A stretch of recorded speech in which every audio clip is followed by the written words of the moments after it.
the goddamn maps! What the hell's the bullshit? They called her the logistics advisor.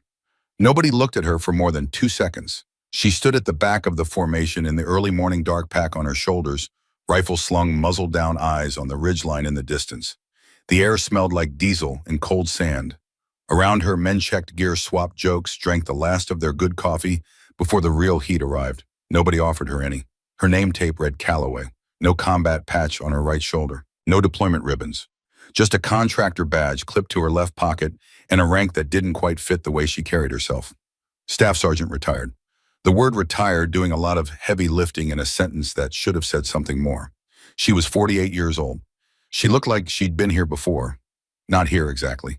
Not this particular stretch of rock and sand in eastern Afghanistan in the fall of 2013. But somewhere that felt like this. Somewhere that smelled like this. Somewhere where the ground was hard and the sky was too wide, and the distance between a bad decision and a body bag was measured in hours, not days. Nobody asked about that. Nobody asked about much of anything. Lieutenant Conrad Voss read her file on the flight in. He read it the way a man reads the fine print on a rental agreement, quickly looking for the parts that might cost him something later. Former staff sergeant, 22 years of service, specialty listed as logistics and fire support coordination, retired 2005, currently attached as a contractor advisor at the request of Major Philippa Strand, battalion commander. That last part was the only thing that gave him pause. Strand didn't ask for things without reasons. She was the kind of officer who played chess while other people played checkers. But the reason wasn't in the file, and Voss was the kind of man who trusted what was written down more than what wasn't. He closed the tablet. Logistics advisor. Retired. Fine. He had a mission to run. Sergeant Everett Hatch noticed her differently. Hatch was the platoon medic, 45 years old, with the kind of face that had been weathered by enough deployments to read people the way a farmer reads weather. He'd served with Voss for 8 months. He trusted the lieutenant's intelligence completely and his judgment about 60% of the time. That gap worried him more than any enemy he'd faced. He watched Calloway during the flight, the way she sat, the way her hands rested loose on her thighs, not gripping, not anxious. The way her eyes moved when someone opened the cargo ramp for a moment to check the weather outside, not toward the light, but toward the shadows at the edge of it. He recognized that look. It was the look of someone who had learned at considerable personal cost that dangerous things rarely announce themselves. He sat down beside her about an hour out from the landing zone. She didn't acknowledge him, didn't tense, just continued looking at whatever she'd been looking at, which appeared to be nothing but almost certainly wasn't. Last time you slept a full night, he said. Not a question exactly. More like the opening of a conversation he wasn't sure she'd accept. She was quiet for long enough that he thought she wouldn't answer. Then, can't remember. Me neither. He paused. Hatch, platoon medic. I know. She glanced at him sideways. Calloway. I know. That was the whole conversation. But it was enough. Some people you can know in a sentence if the sentence is honest. Grid 7 was a shallow depression in the earth, roughly 2 kilometers across, ringed on 3 sides by low ridge lines. Good sight lines in most directions. Defensible on paper. The kind of position that looked solid on a map and felt wrong the moment you stood in it. They arrived in the early afternoon heat, pushing past 110 degrees, the kind of heat that made the air shimmer and turned distance into something unreliable. The platoon moved quickly into assigned positions. Voss directed the layout with practiced efficiency. He was good at this part, the mechanics of occupation, the geometry of defense. Calloway stood near the center of the position and turned slowly in a full circle. She did it twice. Nobody noticed except Hatch. He watched her eyes track the ridgelines. North, east, south. She spent longer on the southern ridge than the others. Her head tilted slightly the way a person tilts their head when they're listening for something just below the threshold of hearing. Then she walked to Voss. He was standing over a map board with Corporal Stu Merritt, pointing out fields of fire, talking through sectors. He didn't look up when she stopped beside him. She waited 4 seconds, long enough to make clear she wasn't going to wait much longer. And then he did look up with the polite impatience of a man who has a great deal to do and has already categorized the person in front of him. Calloway. Lieutenant, she kept her voice level. Informational, not confrontational. 3 elevated positions overlook this ground. Northern Ridge at roughly 800 meters. Eastern Ridge at 600. Southern Ridge is the closest, maybe 450 at the nearest point. She paused. If they have mortars positioned on any 2 of those, we're in a bowl. Everything we do is observable. Everything we do is targetable. Voss looked at her for a moment. Then he looked back at the map. The position was selected by battalion based on mission requirements, he said. We're here to hold Grid 7 for convoy passage. That's the tasking. I understand the tasking. Then we agree. He said it the way people say things when they don't actually want agreement, they want silence. Set up your comm station near the HQ element. I'll need you monitoring battalion frequencies through the night. She held his gaze for 2 seconds longer than was comfortable. Then she nodded once and walked away. Merritt watched her go. Contractor, he said to Voss low enough that only the two of them could hear. Logistics advisor. Voss returned to the map. Former NCO, Strand sent her. Merritt made a sound that contained a whole opinion and left it at that. The afternoon passed in the slow, grinding way that afternoons pass in combat zones, not peaceful exactly, but suspended. Soldiers dug in, checked weapons, ate without tasting, wrote short messages on phones that might or might not find a signal. The sun tracked across the sky, and the shadows shifted, and the ridgelines stayed where they were watching. Calloway set up her communication station without asking for help and without consulting any manual. She ran an antenna line with the instinctive efficiency of someone who had done it in the dark and the rain under fire, and found this version in daylight with no one shooting almost restfully simple. Specialist Lee Tanner watched from 20 meters away. Tanner was 26, the youngest member of the platoon's senior element, and she had the particular alertness of someone who had grown up being underestimated and had learned to study the people who surprised her. She walked over after the antenna was up. You need a hand with the power routing. Calloway looked at her. A real look, not the quick dismissal most people got. You know, SATCOM. My last deployment, the comms guy took an IED 6 days in. I learned fast. Calloway moved slightly to the left, making space. Power couplings on the back panel, second port. They worked in silence for a few minutes. Comfortable silence, the kind that only happens between people who are actually paying attention to the same thing. How long were you in? Tanner asked. 22 years. Tanner did the math without meaning to, her eyes going briefly sideways. And now you're a contractor. And now I grow tomatoes. Calloway connected the final cable and the system hummed to life. And occasionally do this. Tanner didn't ask the next question, but she wanted to. Hatch found Calloway at 0200. She was sitting cross-legged near the northern edge of the position, a small weatherproof notebook open on her knee, a red lens flashlight held close to the page. The rest of the camp was as quiet as a combat position ever gets. The sounds of watch rotation, the low murmur of radio traffic, the wind moving across stone. She didn't react when he sat down beside her. She'd heard him coming from 30 feet out. He looked at the notebook. She'd drawn a rough diagram, the position at the center of the ridgelines marked, and a series of small X's placed at intervals around the perimeter, with times written next to each one. What am I looking at? He said. She finished the notation she was making before answering. Impact pattern. They've run 4 mortar rounds tonight. One at 2141 at 22:08, one at 23:31, one at 01:47. She tapped the diagram. Look at the spacing. He looked. The rounds had landed in a pattern that was almost geometric, not clustered, not random. Evenly distributed around the position like points on a compass rose. They're not shooting at us, he said. No. They're measuring. Yes. She closed the notebook. Standard calibration technique. You put rounds on cardinal points around a target at known ranges, correct for wind and elevation, confirm your firing solution. Then you wait. She looked out toward the darkness. Tonight or tomorrow night, they'll know exactly how many rounds it takes to saturate this position, and then they won't be measuring anymore. Hatch sat with that for a moment. You told Voss. This afternoon, yeah. And she didn't answer. The silence had a shape to it. He'll listen eventually, Hatch said. He said it because he believed it mostly. She turned to look at him directly. I hope so, but hoping isn't a defensive plan. He started to respond. She spoke first, quiet and careful. What are you actually doing here, Hatch? It's 0200. Couldn't sleep. That's not what I mean. He was quiet for a moment. I watch people. It's a medic thing. You watch how people move, how they hold themselves, whether they're breathing right. You learn to read pain before it announces itself. He paused. You've been here 14 hours, and you move like someone who's running a calculation in their head every minute. I wanted to know what the calculation was. She looked at him for a long time, long enough that he thought he'd overstepped. Then she said, the calculation is whether anything I do here will matter enough to justify being here at all. Before he could ask what she meant, she spoke again.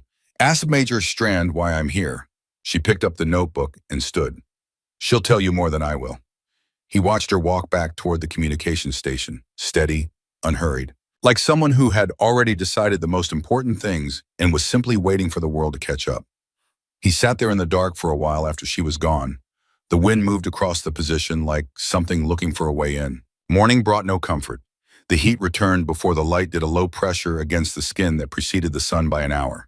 By 700, the temperature had already climbed past 90. By 1000, it would be past 115. The kind of heat that narrowed everything down thought movement patience. Calloway was at her station when the rest of the camp woke. She'd been there most of the night. Her coffee was half empty and cold. She was reading the same notebook she'd been writing in at 0200, adding new notations cross-referencing against a printed tactical map she'd unfolded across one knee. Voss passed by on his morning circuit of the perimeter. Calloway, anything to report from the night frequencies? Standard traffic, nothing urgent on the battalion net. A pause. The calibration rounds I mentioned yesterday, 4 more in the early morning hours. The pattern is tightening. He stopped walking. Turned to face her fully. You're still on that. I'm still on that, yes. The S2 assessment doesn't support. The S2 assessment was based on activity patterns from 30 days ago. She said it without heat. The activity I'm describing started 48 hours ago. Those are different things. Voss looked at her with the expression of a man who is intelligent enough to know he might be wrong and experienced enough to not want to admit it in front of a contractor. I'll review your notes after the morning brief. I'd appreciate that. He walked on. Hatch, who had been close enough to hear, materialized beside her as Voss moved away. He handed her a fresh cup of coffee. She looked at it for a moment before taking it. He won't review them, she said. He might. She sipped the coffee. He's not a bad officer, Hatch. He's a good one. That's almost the harder problem to work around. Bad officers are easy, you work around them. Good officers who aren't listening yet, you have to wait for the moment when they're ready to hear. And if that moment comes too late, she looked at the southern ridge, the one she'd spent the most time watching, the one that sat closer than the others and said nothing and gave nothing away. Ask Strand why she sent me, she said again. Not just why she sent a contractor, why me specifically. Hatch went to find a quiet corner with a satellite phone. Some questions were better asked of people who had the answers than of people living inside them. That afternoon, Merritt made the mistake of saying what several people were thinking. He said it to Tanner while they were running a weapons check near the eastern perimeter, loud enough that sound carried the way it always carries in places without enough noise to absorb it. Contractor, he said. Logistics. She's been out of the military, 8 years, and she's out here telling Lieutenant Voss about mortar patterns. Like he hasn't done this 4 times. Tanner kept her eyes on her weapon. 4 deployments. Right, 4, and she's what she grows tomatoes and flies in to give tactical advice. Tanner was quiet for a moment. She set up that SATCOM antenna faster than any comm specialist I've seen, and she did it without the manual. Setting up an antenna is different from reading a battlefield. Is it? He didn't have a good answer. He went back to his weapons check, but Tanner kept thinking about the antenna, about the way Calloway's hands had moved, not quickly, not showing off, just absolutely certain of every step. The way you move when you've done something so many times that your hands know the sequence before your mind forms the instruction. That kind of certainty wasn't logistics. That was something else entirely. She didn't know yet what to call it. But she was starting to understand that the woman at the back of every formation, the woman nobody looked at, the woman who sat alone at the communications station in the middle of the night, writing in a small notebook, that woman was paying attention to something the rest of them weren't. The 4th calibration round came at 0147. Calloway marked it in the notebook, measured the angle, noted the wind direction and the temperature, calculated the adjustment. She wrote 2 words at the bottom of the page, underlined once, and closed the notebook. Tomorrow night.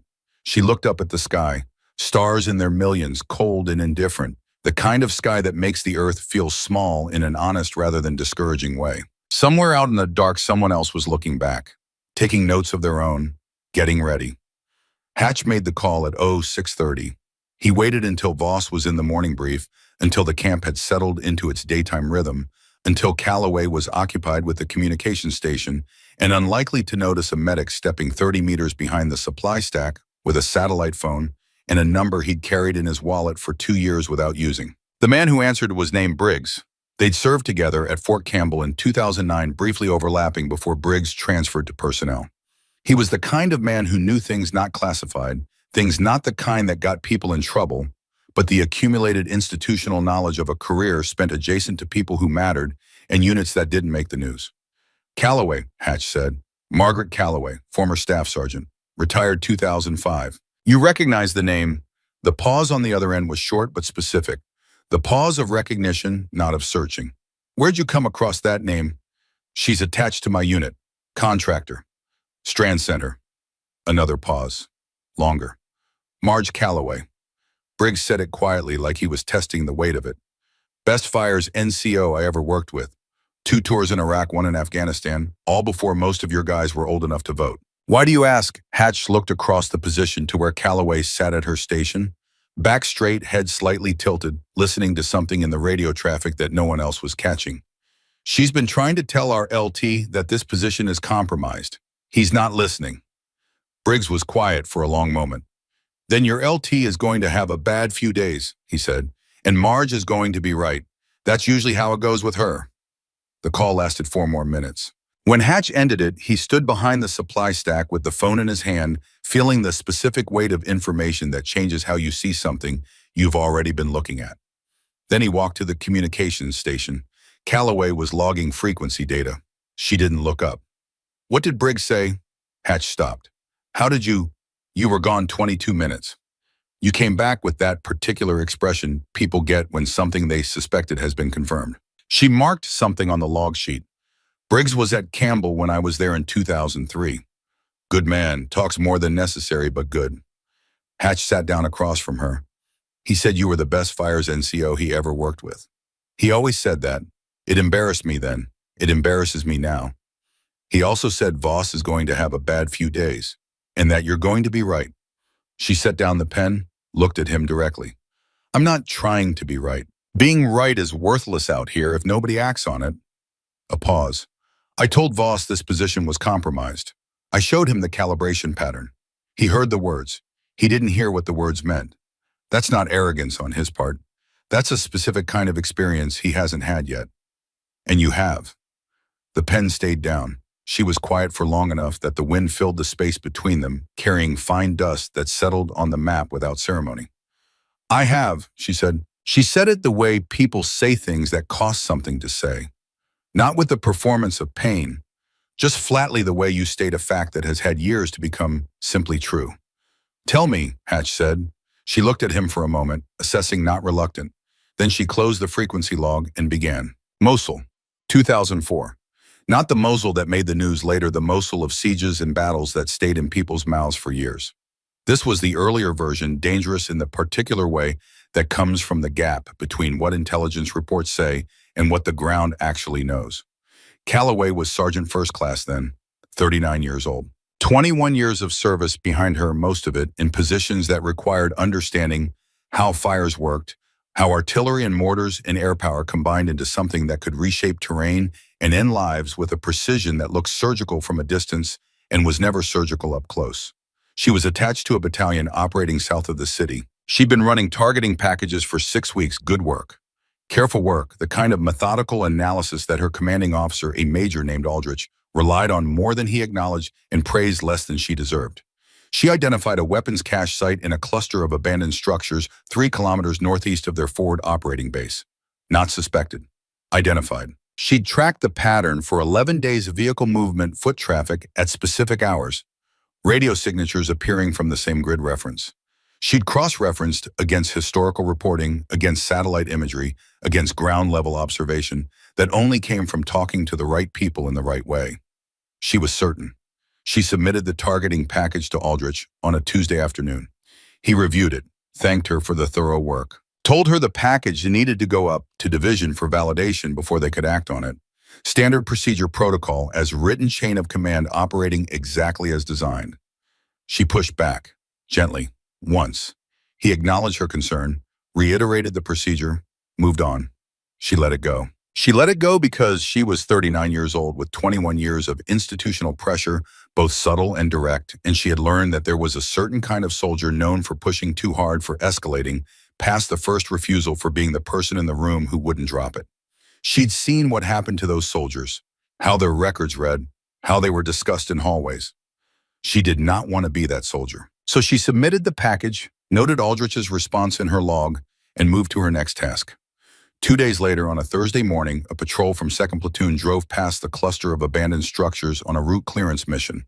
The IED that detonated under the lead vehicle had been assembled in one of those structures. The forensics confirmed it afterward, and afterward was a word that carried very little comfort. 3 soldiers died. 2 more lost hands, one a left hand, one a right, as though the damage had been distributed with some grotesque sense of symmetry. The patrol leader, a staff sergeant named Burrows, whom Calloway had eaten breakfast with 3 times in the past month, was among the 3 who didn't come back. The investigation ran for 6 weeks. It confirmed that Calloway's targeting package had been accurate. The cache site was exactly where she'd said it was. The weapons used in the IED construction had been stored there. Her analysis had been correct in every particular. The investigation also confirmed that all procedures had been followed correctly. Aldrich had done what the manual said to do. The delay had been procedurally appropriate. Nobody was punished. Nobody needed to be. The procedures had worked exactly as designed. 3 people were still dead. Calloway left the Army 8 months later. Voluntary separation, January 2005. The paperwork listed her reason as personal. The real reason was simpler and harder to write on a form. She had discovered that she could do everything right and people could still die because of it, and she didn't know how to keep doing the job with that knowledge sitting in her chest like a stone that never warmed. She stopped talking. The position was quiet around them. Somewhere to the east, 2 soldiers were running a perimeter check. The communications station hummed softly. The sun was past its highest point, and the heat was the heavy personal kind that pressed against skin and made thought feel like effort. Hatch hadn't moved. "The thing I've thought about most," Calloway said, "isn't the 3 men who died. It's the moment when Aldrich said the package needed to go up to division, and I decided not to push further." She looked at her hands. "I had a reason that felt real. I didn't want to be that soldier, the difficult one, the one who couldn't take no for an answer. And that very human, very understandable reason is exactly why I didn't say no. This cannot wait. I need you to hear me now." She paused. "I let a social calculation override a tactical one. 5 men paid for my calculation." "You came back," Hatch said, 8 years later, when Strand called. She looked up, because the one thing worse than carrying that failure is carrying it while staying home. A long pause. "I came back to be the person I should have been in Mosul. The one who doesn't stop at the first refusal. And Voss. Voss is Aldrich, except Voss is smarter and younger and hasn't had his particular lesson yet." She picked up the pen again. "I'm not here to punish him for that. I'm here to make sure the lesson costs as little as possible." Hatch nodded slowly. He looked across the position to where Voss was walking the line, checking positions, doing his job with the confidence of someone who hadn't been wrong yet in the way that mattered most. "He'll listen," Hatch said, "when it counts." "I know." She opened the frequency log. "I'm counting on it." He started to stand. She spoke again without looking up. "Ask Strand why she sent me specifically. Not just why she sent a contractor. Why me?" He didn't answer that. He didn't have one yet, but he went to find one. The smell came at 1340. Calloway was recalibrating the antenna alignment when it reached her faint directional, coming from the east on a wind shift that had turned the air a few degrees from where it had been all morning. She stopped what she was doing, stood completely still, put her face into the wind. Diesel. Not vehicle exhaust. Something heavier, more deliberate. The smell of engines running under load, moving weight. The specific signature of heavy equipment operating at distance. She crossed to where Voss was reviewing the afternoon's patrol assignments with Merritt. "Lieutenant, wind shifted east about 4 minutes ago. Diesel on it, heavy equipment, multiple vehicles. Within 6 kilometers moving in our direction." Voss looked up. "The convoy isn't due for..." "The convoy approaches from the south. This is east." She kept her voice measured. "And the convoy isn't scheduled for another 8 hours." Voss looked east. The ridgeline sat where it had always sat, indifferent and bare. There are civilian population centers in that direction. Truck traffic is common. Truck traffic at this hour on these roads is not common. I've been monitoring movement patterns for 48 hours. This is new activity." Merritt watched the exchange with the careful neutrality of a man who had opinions and had decided this wasn't the moment for them. Voss ran the calculation, the cost of being wrong if he acted against the cost of being wrong if he didn't. It was a real calculation. It deserved real consideration. "I'm not going to split the platoon based on a smell," he said finally. "If you pick up radio traffic that supports your assessment, Bring it to me immediately. Yes, sir. She turned away. She went back to the communication station and began scanning Eastern frequencies. Tanner materialized beside her 20 minutes later, sliding in without announcement and picking up a secondary handset. What are we listening for? She said. Anything that shouldn't be there. They worked in parallel for the next hour. The sun tracked across the afternoon. The heat pressed down. At 15:17, Tanner held up a hand. A burst of radio traffic encrypted, but with a signature Calloway recognized the way you recognize a voice before you can place the name. The rhythm of the transmission. The frequency hopping pattern. She listened for 40 seconds without moving. Then she picked up her notebook and wrote 2 words. Tonight. Multiple. She looked at Tanner. The specialist was 26 years old, and she had the expression of someone who had just understood something she didn't want to understand. Tonight, Tanner said quietly, before dawn. Calloway stood. Stay on this frequency. Log everything times duration signal strength. She picked up her rifle. I'm going to talk to Voss. This time was different. Not in his response that was the same. Patient firm, the polite immobility of a man who has made a decision and requires more than a feeling and a radio pattern to unmake it. The position was their mission. Battalion had assessed the threat level as moderate. His hands were not untied simply because a contractor had a feeling about diesel and radio traffic, but in how she handled his response. She didn't leave after the first refusal. She stood her ground, not confrontationally, not with raised voice, not with the performance of urgency that often produces the opposite of its intended effect. She stood with the stillness of someone who has decided that the social cost of persisting is simply not a factor anymore. Lieutenant, I want to be direct with you. She held his gaze. I've been in this exact situation before. I had the right information at the right time, and I let one refusal be the end of it. 5 men paid for that. I am not willing to let that happen again. She paused. I'm not asking you to abandon the mission. I'm asking you to let me work through the night on those frequencies, and I'm asking you to have the platoon at full alert posture by 0300. He was quiet for a long moment. You're a contractor, he said, not unkindly, stating a fact that both of them already knew. I am. You don't have command authority here. No. If I follow your recommendation and nothing happens, I've burned the platoon's readiness on a contractor's instinct. Yes, he looked at her. She looked back. The wind moved between them, carrying sand. You'll monitor through the night, he said finally. Full alert at 0300 if you have something concrete. Something more than a radio pattern. Something I can take to battalion. It wasn't what she'd asked for. It was less, but it was not nothing. Understood, she said. She went back to the station. Merritt passed by an hour before sunset. He stopped and looked at the log sheet over her shoulder without asking permission, and she let him because she needed him to see it. That's a lot of traffic, he said. Yes. How confident are you? She looked up at him. In 22 years, I've seen this pattern 6 times. 5 times it preceded a significant contact within 12 hours. The 6th time the weather closed in and they delayed. She paused. No rain in the forecast. He stood there a moment longer than he needed to. She watched something move across his face, the specific expression of a soldier recalibrating, updating the model he'd been running since she arrived. He walked away without another word. But 2 hours later, when the light was gone and the cold had settled over the position, she noticed that Merritt had quietly shifted his fighting position 3 meters to the left, into the secondary coverage she'd noted in her notebook 2 days earlier. He hadn't said anything about it. He hadn't needed to. At 2:15, Calloway put down her coffee and picked up the notebook. The frequency traffic had gone silent 40 minutes ago.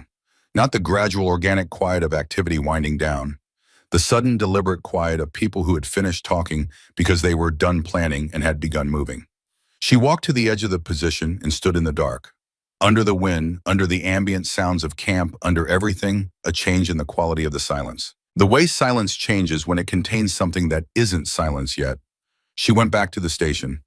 Checked the time, 217. She picked up her rifle. Checked the chamber, set it across her knees, and she waited. Because this was the part nobody talked about when they talked about experience.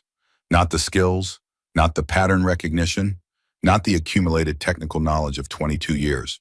This part. The part where you have done everything you can do, said everything you can say, and now you sit in the dark with the knowledge of what is coming, and the full understanding that knowing has not been enough to stop it.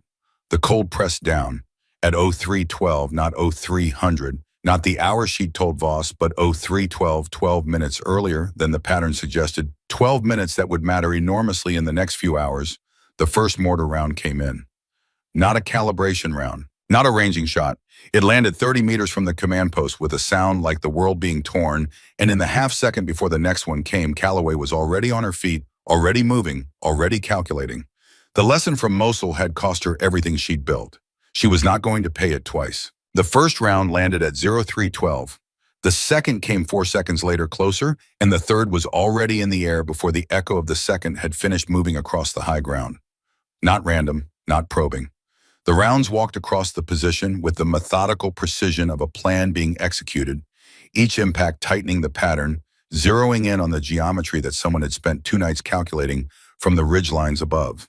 Calloway was moving before the third round hit, not running, moving with the controlled urgency of someone who has rehearsed this in their mind enough times that the body knows what to do before the conscious mind finishes forming the instruction.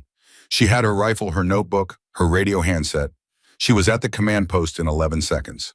Voss was already there pulling on his vest, reaching for the battalion handset. His face had the quality of a man whose model of the situation has just been violently revised and who is processing the revision at speed. Credit to him, he was processing fast. She didn't say, "I told you." There was no version of this moment where saying that was useful to anyone. She said, "Lieutenant, don't call battalion yet." He stopped with the handset halfway to his face. "We need fire support. If you call battalion right now, you confirm to anyone monitoring that we have no organic fire support and we're requesting external assistance." They're listening. They've been listening all night. She kept her voice below the level of the mortar impacts, which were still coming regular as a metronome walking the perimeter. "Give me 6 seconds. He looked at her, the handset in his hand, the rounds coming in. 6 seconds is a very long time when the world is being hit with hammers. He waited. She closed her eyes and listened, not to the impacts, to the intervals between them. The rhythm, the spacing. Something she had heard before in a different desert in a different year and had spent nearly a decade wishing she'd acted on faster. "They're working south to north," she said. "They're going to shift to the eastern perimeter in approximately 40 seconds. Get Tanner's team to the secondary fighting positions now before the rounds walk onto their current location." Voss didn't ask how she knew. He keyed the platoon net. "Tanner, secondary positions. Move now." 15 seconds later, 3 rounds impacted exactly where Tanner's team had been standing. The position went still for a fraction of a second, the stillness of people recalibrating in real time, updating everything they thought they knew about the woman who'd been sitting at the back of every formation since they arrived. Then Pruitt was hit. He was 20 meters from the command post in a position he'd occupied since they arrived, and a fragment caught him low on the left thigh with the indiscriminate logic of shrapnel. He went down hard. Didn't scream the good ones, rarely did, but the sound he made was unmistakable. She was beside him in 4 seconds. Hatch was 6 seconds behind her. She had her hands on the wound before Hatch arrived, 2 fingers locating the bleed, with the certainty of someone who has done this before in other conditions, with less light and more at stake. "Femoral," she said when Hatch dropped beside her. "Partial. You have more time than it looks." Hatch had his kit open. "How much time?" "Enough. Work fast, but work right." She looked at Pruitt. He was staring at the sky with the focused concentration of a man managing pain through sheer force of attention. "Pruitt, stay with us. You're going to be fine." "Sure," Pruitt said through his teeth. "Fine." She left Hatch working and went back to the command post. Voss was on the net holding 3 conversations simultaneously, battalion, the platoon squad leaders, the observation posts on the northern perimeter. He was doing it well. Under circumstances he'd been briefed for and prepared for, he would have been excellent. The problem was not his capability. The problem was that this was not the situation he'd prepared for. She took the platoon net handset from the second radio without asking permission. He looked at her. She met his eyes. 1 second of negotiation conducted entirely without words. He nodded once. She keyed the handset. Her voice came out the way it came out when she needed it to, not loud, not dramatic, the flat authority of someone who is not performing certainty, but simply has it. "All positions, this is Calloway. Acknowledge." One by one, the squad leaders came back. Merritt from the south, Tanner from the east, the observation post from the north. "Good. Merritt, your position is going to take indirect fire in the next 2 minutes. The pattern is moving. Don't wait for the rounds. Fall back to Rally Point Alpha now and establish crossfire coverage with the eastern position. Move. Copy. No hesitation. She'd earned that from him with the log sheet 3 hours ago. Tanner, you're in the safest position on this grid right now. Hold. When Merritt's team falls back and the Southern Assault moves in to take their old position, engage from the flank. Not the front, the flank. They won't be expecting fire from the east. Copy that. She looked at the tactical map she'd been carrying in her head for 2 days. Every position, every line of approach, every piece of cover, and every dead ground that could conceal a moving element. Northern OP, 2 vehicles moving on the road below you. Do not engage. They're a distraction. The main effort is south. If you engage those vehicles, you pull attention onto your position and lose the high ground. Hold. A pause, then copy. Holding. Voss was watching her. Not with the look he had had for 2 days, the polite, faintly patronizing look of a man managing an attachment he hadn't requested. Something different now.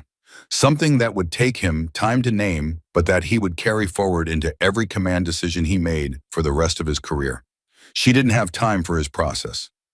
They're going to push the southern approach hard, she told him. The mortar fire is suppression, not destruction. They want us keeping heads down while the ground element closes the distance. In about 4 minutes, we'll start seeing personnel in the southern approach. How many? Enough, she checked her rifle. I need an elevated position with clear sight lines south. That supply stack near the center. That's exposed. Yes. He started to say something else. Another round impacted closer than the last, and the decision made itself. Go, he said, keep them alive. The supply stack was 4 pallets of ammunition and water cans covered with a tarpaulin, positioned near the center of the perimeter, and it offered a vantage point worth exactly what it cost, which was that anyone on it could be seen from every direction. Calloway climbed it in the dark and settled into a prone position across the top pallet. The battlefield opened below her. Not literally, it was dark, and the smoke from the mortar impacts was moving across the position in low drifts, and visibility was measured in meters, rather than hundreds of meters. But she had spent 2 days studying this ground, in daylight had walked every line of approach in her mind before sleeping. Each night had drawn and redrawn the terrain in her notebook until it existed in her as clearly as a room she'd lived in for years. She didn't need to see it, she needed to read it. The first movement came at the southern approach at 0324. Not visible as individuals, visible as a change in the quality of the darkness at the edge of the dry riverbed 250 meters south. A collective shift in the shadows that meant bodies were moving where bodies hadn't been a moment before. She didn't fire. She watched. The mortar fire had stopped, the signal suppressing fire lifting to let the ground element advance without risk of hitting their own people. Standard doctrine. Predictable because it worked, and things that work become predictable, and predictability is a debt that eventually comes due. She waited until the pattern of movement told her what she needed, the spacing, the direction of approach, where the center of mass was, and where the flanks were extending. Then she keyed the radio. Tanner, 40 meters left of your current reference point. Now. Tanner's team opened from the eastern flank. The assault element, focused on the objective ahead, took fire from a direction they hadn't planned for. The advance fractured, not broke. These were not untrained fighters, but fractured. Lost its coherence, individual elements, making different calculations about cover and direction. That was enough. Merritt's team repositioned to rally point. Alpha opened from the south. Crossfire exactly as she'd called. Calloway watched the assault element's response and identified the 2 figures in the rear, who were not fighting but coordinating, moving slightly differently than the others, gesturing, carrying radios.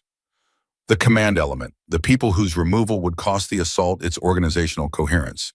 She was 48 years old, and she had been doing this specific thing, reading a battlefield and identifying its load-bearing elements for 22 years. She was not fast in the way young soldiers are fast.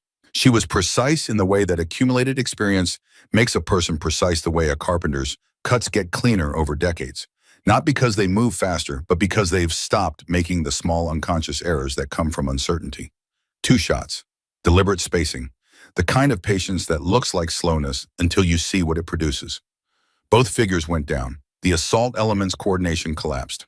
The fighters on the ground continued engaging because courage is not contingent on command structure. But the directed intelligence of the assault, the thing that turned individual fighters into a coordinated force, was gone. And then the vehicle came. It came from the north, which was unexpected, which was precisely the point. A pickup truck with a heavy machine gun mounted in the bed moving fast along the road below the northern ridgeline, swinging south toward the position with the weapon already firing. The rounds were not surgical. They punched through sandbags and shredded the eastern edge of the defensive line and forced the northern observation post to keep their heads down at exactly the moment observation was most needed. Calloway heard it before she saw it. The specific cadence of a heavy weapon on a moving platform, irregular bouncing, but sustained. The driver knew his business, keeping the vehicle moving in a pattern that made it difficult to engage with any confidence. She came off the supply stack.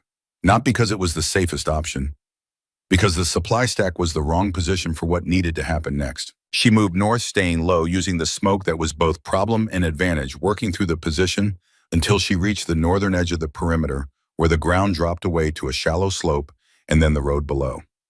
The vehicle was 280 meters out, moving at roughly 40 kilometers per hour, swerving but constrained by the road. The terrain on either side was rock and rut, and moving off the road surface would slow it to uselessness. She found a position behind a rock outcrop at the perimeter's edge.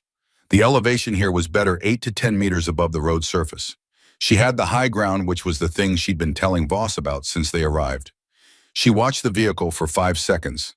Not the gunner, not the driver's window, the front left wheel. At 280 meters on a moving target in low light, the shot that reliably ends a vehicle is not the shot that looks impressive. It is the shot that a person can actually make consistently under pressure because they have made it before in conditions that were worse. She had made it before.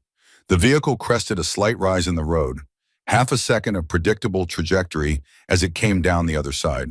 One shot. The front left wheel took the round at the rim.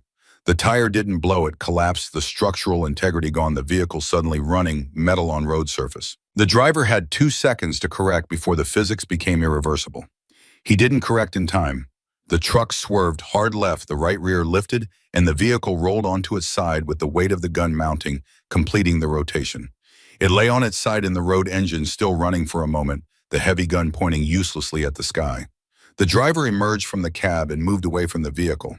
Calloway watched him. He was moving away, not toward the position, not toward anything threatening. She let him go. Hatch was beside her, 30 seconds later, appearing out of the drifting smoke with the expression of a man who has just watched something revise his understanding of what is possible. She was already up and moving back toward the command post. One shot, he said, keeping pace with her. Geometry, she said, and the fact that I've been looking at that road for 2 days. He didn't say anything else. Some things didn't need elaboration. The assault broke at 0347. Not all at once, it unwound the way organized things unwind when their organizing principle is removed. The southern element fell back first, then the eastern flanking element, then whatever remained of the northern approach. They moved with discipline, covering each other, taking their casualties with them. They were not routed. They were done. The position held. In the silence that followed, the specific silence of a firefight ending, which is not peaceful but is the absence of the worst sound, Calloway walked the perimeter, not to be seen, not for any reason she could have fully articulated. She walked because she needed to know that Tanner was standing, that Merritt was standing, that Hatch had reached everyone who needed him. They were standing. Pruitt was on a litter near the command post, pale and still, but breathing, Hatch's tourniquet doing its work with the impersonal reliability of good medical craft. He looked up when she stopped beside him. Femoral, he said with the specifically dark humor of the recently wounded. You called it. You did everything right, she said. You'll walk on that leg. Hatch said the same thing. Hatch is smarter than me. Believe him first. She moved on. At the command post, Voss was on the battalion net giving the post-contact report. His voice was steady, precise. He was giving full credit where it belonged. She could hear it in how he structured the report, not smoothing over the parts that reflected poorly on his earlier decisions. That told her something important about who he was when the pressure was off and the accounting began. She waited until he finished. He set down the handset and turned to face her. In the low light, with smoke still drifting through the position, he looked different than he had at any point since she'd arrived. Not younger, exactly. More honest, less defended. Medevac is 40 minutes out, he said. Battalion is sending a quick reaction force. We hold position until they arrive. The threat is gone for tonight. They won't reconsolidate before dawn. She sat down on an ammunition crate across from him. You should rest if you can. He shook his head. Then after a moment, how did you know the vehicle would come from the north? I didn't. I knew the southern approach was the main effort. The northern vehicle was a secondary element designed to hit us when we were focused south. It's a standard variation. You see it in the doctrine going back 30 years. A pause. I was watching for it. Because you'd seen it before. Because I'd seen it before. He was quiet. She let the quiet stand. The shot on that truck, he said finally. The front wheel. The wheel was the shot I could make reliably. She looked at her hands. Not the shot that looks best, the shot that works. He sat with that. Outside the command post, the position was slowly returning to its functional rhythms. Radio checks, casualty, accountability, the small mechanical tasks that soldiers perform after contact to reestablish the sense that the world is ordered and can be managed. I need to ask you something, he said. She waited. Strand sent you here knowing I was in command of this position. Not because she needed a contractor, because she needed you specifically in this specific situation. He looked at her directly. Did you know that before you came, I knew she had reasons? That's not an answer. She considered him. Strand told me there was a position that needed better eyes and a lieutenant who needed to learn something. She didn't tell me which lesson or how expensive it would be. A pause. I had my own reasons for coming. Mosul. Yes, he absorbed that. You were trying to do it differently this time. I was trying not to let the first refusal be the last word. She met his eyes. You made it difficult. You're not wrong about many things, Voss. That's what makes you hard to push back against. Bad officers are easy, you work around them. Good officers who aren't listening yet are the harder problem. Something moved across his face, not quite a smile, the cousin of one. I'm going to be thinking about these 2 days for a long time, he said. Good. She stood. That's the point. Major Philippa Strand arrived by helicopter at 0940 with the Quick Reaction Force. She was 53 years old and she moved through the position with the contained efficiency of someone who had learned to read a battle's aftermath, the way a doctor reads a chart, quickly, completely looking for the things that weren't in the report as much as the things that were. She found Calloway at the communications station logging the night's radio traffic with the systematic thoroughness that had characterized everything she'd done since arriving. She pulled up a camp chair and sat down without preamble.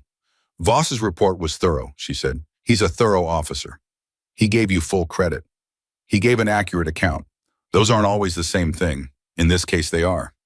Strand was quiet for a moment. Around them, the position continued its recovery equipment, assessed positions, reinforced the QRF integrating with the platoon in the practice way of people who had done this many times in many places. Why did you really send me here? Calloway said, not looking up from the log. Strand didn't deflect. Because Voss is going to command a battalion within 3 years. He's gifted, he's driven, and he has never been wrong in the specific way that matters most. She paused. Officers who have never been wrong that way, they carry it into higher command. And at that level, the cost isn't one patrol. It's not one position. She let that sit. I needed him to learn it now, at the lowest possible cost. Pruitt's leg, Calloway said. Merritt's face. Yes. Strand didn't look away from it. I had enough confidence in you to believe the quest would stay within what I could defend. I was right. Barely. Calloway set down the pen. You used me. Yes, I used you because you were the only person I trusted to be in that position and keep the cost from going higher. Strand leaned forward slightly. Marge, you came back from 8 years out. You came back and did the thing you couldn't do in Mosul. You pushed past the first refusal. You held when it would have been easier to fold. She paused. I knew you would. That's why it was you and not someone else. Calloway was quiet for a long moment. Voss listened, she said finally. When the 6 seconds came, he waited. He didn't have to. He chose to. A pause. That's the difference between an officer who learns and one who doesn't. I know. Strand stood. I'm going to write a report stating that you performed with distinction. Not adequately, with distinction. You don't have to acknowledge it publicly, but the record will say what the record should say.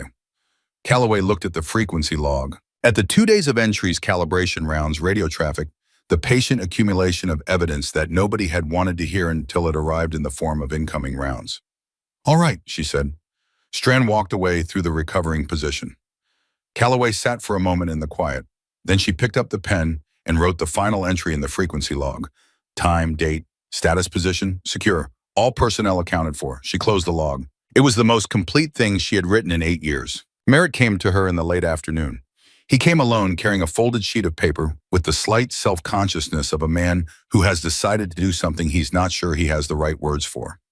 He held it out without preamble. She unfolded it slowly.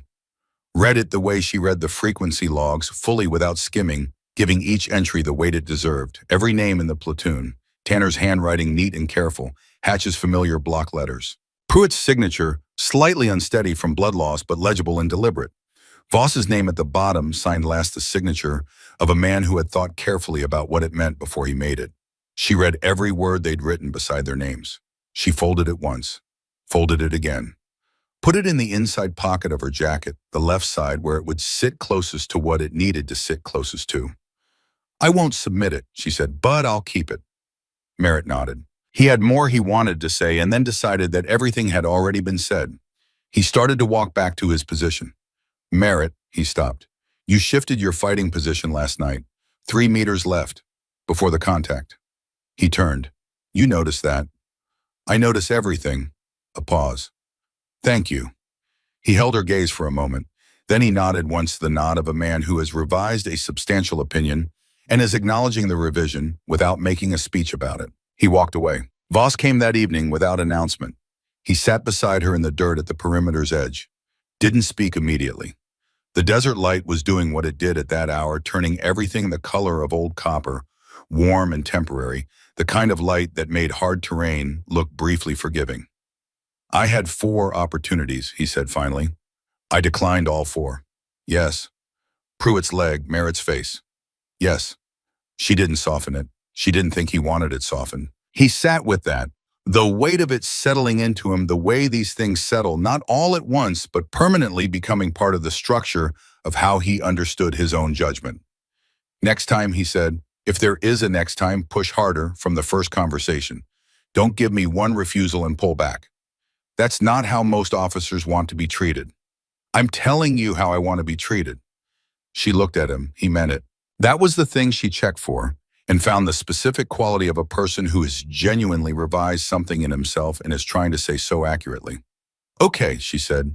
He stood, brushed sand from his uniform, looked at the ridgeline once unchanged and different, keeping none of its promises and making none either. "They called you the logistics advisor," he said. "First day. That's how I filed you." "I know. I won't make that mistake again." He paused, not for effect, just because the next thing needed a moment before it could be said honestly. With anyone. He walked back to his soldiers. She watched him go, a good officer walking back to his people, having learned something real, at a cost he would carry and not waste. The light held for a few more minutes. Then it let the dark come. They loaded out the following morning. The position was handed to the incoming unit in the systematic way positions were always handed over to equipment, accountability, site orientation. The transfer of hard-won knowledge from people who'd learned things the difficult way to people who would learn their own things the difficult way in their own time, in their own ground. That was how it worked. That was how it had always worked. Calloway was the last one to her vehicle, not from sentiment, from habit. The habit of being the one who stayed until the work was done and then stayed one moment longer to make sure. Hatch was already loaded. Tanner beside him. Merritt a step behind the bandage, on his face white against the morning light. Pruitt was on a separate vehicle for medical transport headed back to the forward surgical unit, and then if everything went as the doctors expected, to a long course of physical therapy and a leg that would walk again unevenly at first, and then with increasing confidence the way recovered things often do. She climbed into the vehicle. The vehicle moved. Hatch looked at her as they drove. Not the casual glance of someone passing time, but the real look of a man who has watched someone carefully for 3 days and wants to ask one final honest question. "First thing you're going to do when you get home, call my daughter." She looked at the terrain moving past. "She calls on Sundays. I'm never home when she does. I want to be home this Sunday." He nodded. "And the garden," he said. "And the garden." A pause. "The tomatoes. I know what I did wrong last year. Too close together, not enough water in the first 2 weeks. I know exactly where I made the mistake. And this year I'll do it right." He smiled. He didn't say anything else. She watched the desert move past. Rocky, pale, enormous in every direction. The kind of landscape that made you feel small in an honest rather than discouraging way, reminded you of the actual scale of things, which was useful information to carry if you let it be. In her jacket pocket, folded twice, was a sheet of paper with every name in the platoon written on it. She would not submit it. but she would keep it. And on the Sunday, she called her daughter. She would sit in the garden with the morning light coming in low across the tomato beds and the paper in her pocket, and she would not say anything about where she had been or what she had done. She would just listen to her daughter's voice. She would just be glad to be someone her daughter could reach.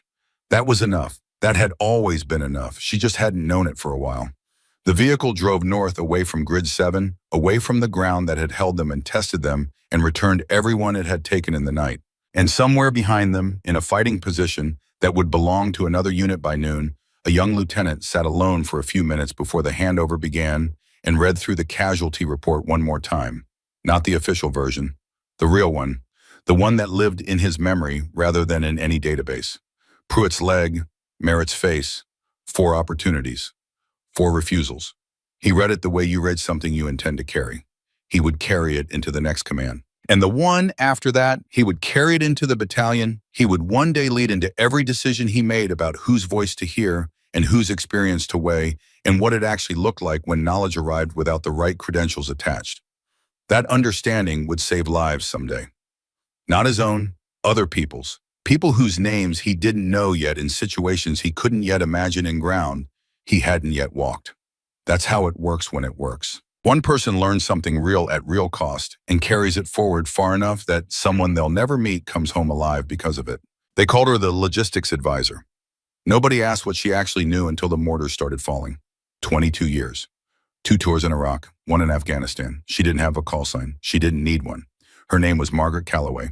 And she never missed, not because she was born with any particular gift, but because she had already paid the price of missing once, and she had come back to pay it right. She drove north through the desert with her daughter's phone number in her memory and a folded letter in her pocket and the quiet satisfaction of a person who has done the thing they came to do.